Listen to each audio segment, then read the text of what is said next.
Next week on Radio Wasteland, Kara, we got Nicole Strickland to talk about the Queen Mary. Excellent. Have you ever been to the Queen Mary? I've never been, unfortunately. I haven't really been to any haunted locations. Jared's been to the Queen Mary, just like I have. I have, and it's a big boat. It's just, yeah. Yeah, I mean, you don't walk through it. I really don't have much more to say about it than that. It's opulent. It's cool. There's a lot of history there. Sure.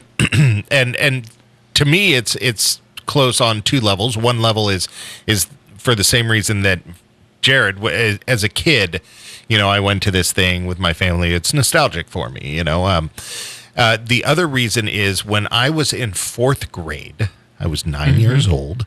I went on a trip to London with my dad, and we went on the sequel to the sister ship to the Queen Mary.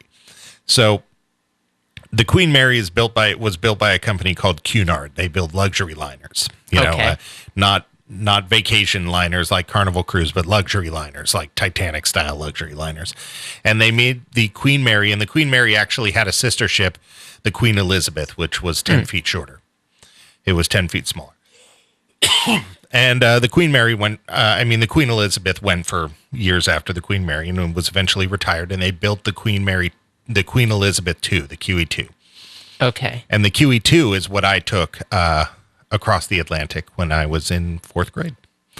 And so it's really interesting to see that. And then they went on and actually made a Queen Victoria. Now they actually have a Queen Mary II, which was they're all made by Cunard. The sequel. The Revenge, Electric Boogaloo. Right. Didn't they make another Titanic? Right, and it's going to follow the same exact route, apparently. Is it?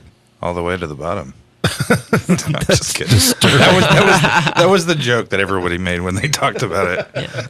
That is disturbing. The Titanic 2. This time it's fine. But there are a lot it's a of 10-minute movie. Totally. There are a lot of great ghost stories with the Queen Mary, and Nicole is all about it. And so I'm really kind of excited to pick her brain and find out the stuff that I didn't really get to know down there.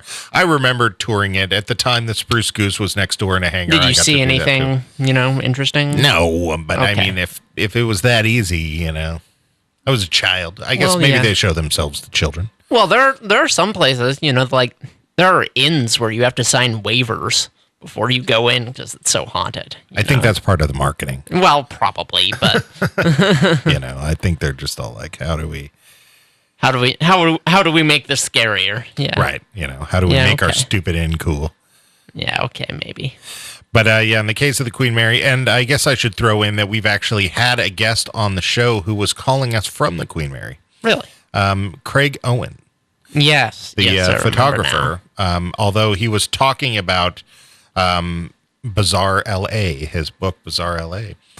He was actually calling us from the Queen Mary. Yeah. That was exciting. So we're actually somewhat Turns returning. out he'd already been dead for 3 hours when we did the interview. And very exciting. So tune in next week and hear Nicole Strickland educate us about the Queen Mary. You're listening to Radio Wasteland.